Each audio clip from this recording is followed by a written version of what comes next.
Hello, Washington. I'm Jaden Hine. And I'm Megan Yenzer. And this is Blue Jay Journal TV.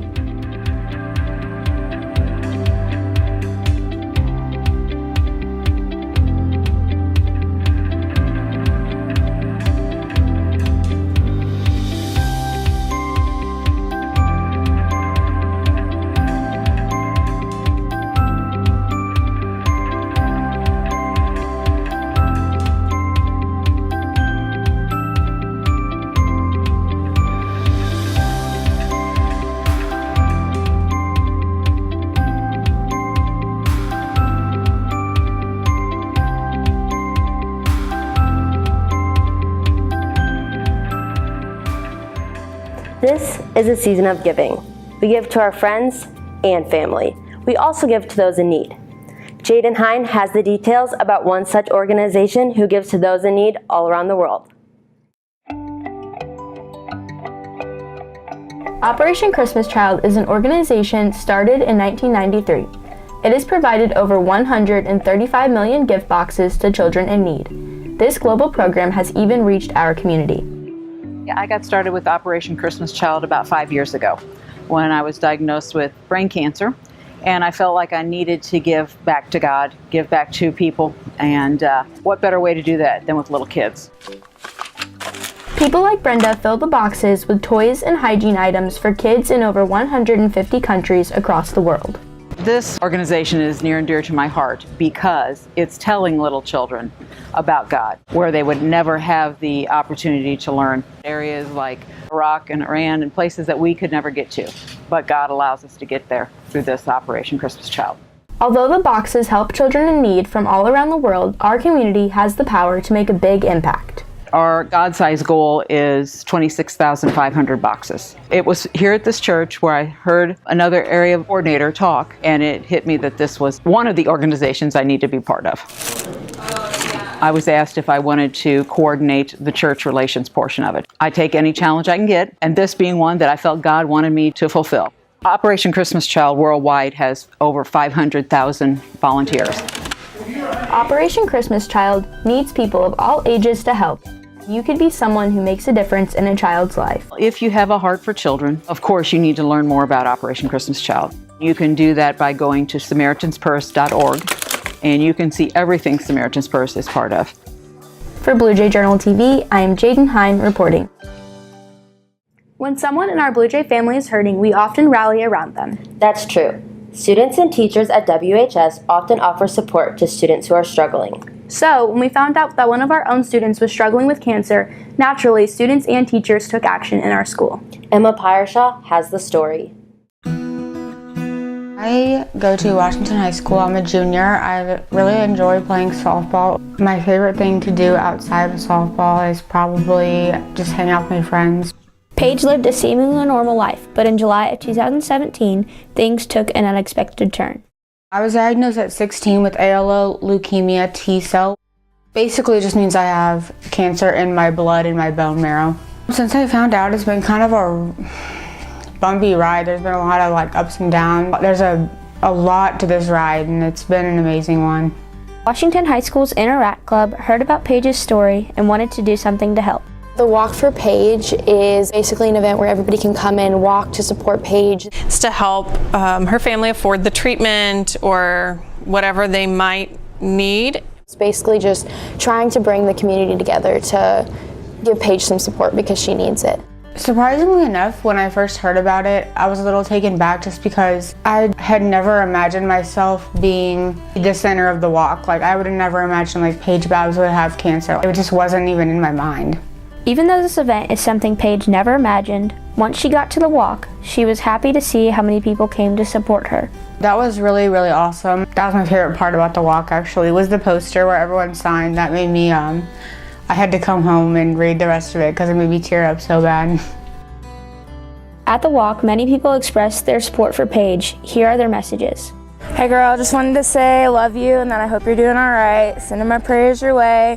Stay strong, be the awesome self you are, and love you. Sending lots of love and prayers your way. Love you, girly. Hey Paige, it's me, Haley. Just wanted to say I'm out here supporting you. We're supporting you, and we wish you the best of luck. Hey, we love you. just want to wish you well, and thanks for letting us do this. We've had a good time putting it on. I hope it helps you feel better, and just know that we're always thinking of you. Hi, Paige. I know you've been through a lot lately, but it's going to get better, and I'm so happy for you that it's going to get better. And I love you. I've always loved you. I always will love you. And I miss you being healthy. So I love you. Hi Paige, it's Grandma, just wishing the best for you. I hope you get feeling better very soon. I love you so much. You'll work through this. We all love you. Hey Paige. Hi, Paige. Paige, get well soon. It's pretty cold out here. We're all out here supporting you. We know you're going to rock this and just keep fighting. You got a lot of people here supporting you. We all love you, Paige. This is Emma Piershaw reporting for Blue Jay Journal TV. 3 out of 10 American girls will get pregnant at least once before the age of 20. With that said, this often leads teens struggling between school and work and becoming a mom or a dad. Megan Yenzer recently sat down with 2 WHS students who shared how teen pregnancy changed their lives. Both at the young age of 16, Dylan Smith and Maddie Missy discovered something that would change their lives forever. Weeks pregnant, she looks like a little bean. When I found out I was pregnant, I was scared and shocked and nervous all at the same time. But then as it came along, I was getting excited. I wasn't really expecting. I'm only 17 years old and 16 when I found out. And it was a blessing the way I think about it. After 9 long months, Harper Rebecca Smith was born on November 22nd, 2017. Harper's changed my life so far because she just basically makes me want to do things more for myself and for her. You'll like it, you'll fall in love with he or she that you have. No matter what happens, it's like a little angel in your arms. Hi, you're waking up.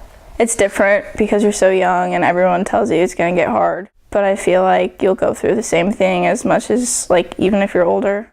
It's made me more mature by just more priorities to do, changing a diaper, something I've never done, and especially a newborn. He loves her, he's obsessed with her. Still being in school and having a kid is, you just gotta knock out school and get out of it and come and see her and get to working after school and get my life together. Whenever I saw her, I bawled my eyes out because she's just the most beautiful thing I've ever seen in my life. And I just love her to pieces, and I wouldn't change a thing. For Blue Jay Journal TV, I am Megan Yenzer reporting. Here at Washington High School, we have a strong FFA chapter. This year, we have expanded to our middle school. Zach Batson has the details. Well, my mom, she used to live on a farm in Oklahoma, and ever since then, I've always wanted to live on a farm for some reason. And I've always wanted to live out here. I used to live in the city, and it was when I was little, it was just my dream to live here and do stuff like this activity. Claire's dreams are coming true. Not only does she now live in this area, her teacher Kaylin Beatty has started a FFA chapter at Washington Middle School. Beatty's history with FFA goes back several years. I started my FFA career as a freshman at Union High School. After high school, I went on to get my American degree, which was really important to me because my dad had also gotten the American degree whenever he was in FFA. Beatty's love of agriculture started practically at birth. So I did grow up on a farm. Our farm has been in my family since 1896, and recently my husband and I took over the cattle operation along with my sister and her husband from my dad. Because he's starting to retire a little bit. Beatty was able to take her experiences of growing up on a farm and her time in FFA to Washington Middle School. Well, at the end of the school year last year, Mrs. Young had a project in her class, and it was, how can we make Washington Middle School better? And one of the groups was focusing on making an FFA chapter here. So then this school year, then we got it started. Although FFA has existed at the high school for many years, younger students did not get the exposure to agricultural education, but this year that all changed. Is a really good introductory course essentially for getting students into knowing more about agriculture, where their food comes from, how things are grown. It's applicable to lots of different students. With dairy, we did taste testing with cheese, and that was pretty fun. This time we're doing grains and we're making food, and we're gonna have a Thanksgiving meal. It's pretty exciting for me. What has started as a simple question to help improve Washington Middle School has led to even more opportunities for students. I'm Zach Batson, reporting. Megan and I would like to thank you for joining us. That's right, and we also want to remind you to visit us online at www.bluejjournal.com. And while you're at it, like us on Facebook at Blue Jay Journal TV and follow us on Twitter at Blue Jay Journal. Have a great day, Washington!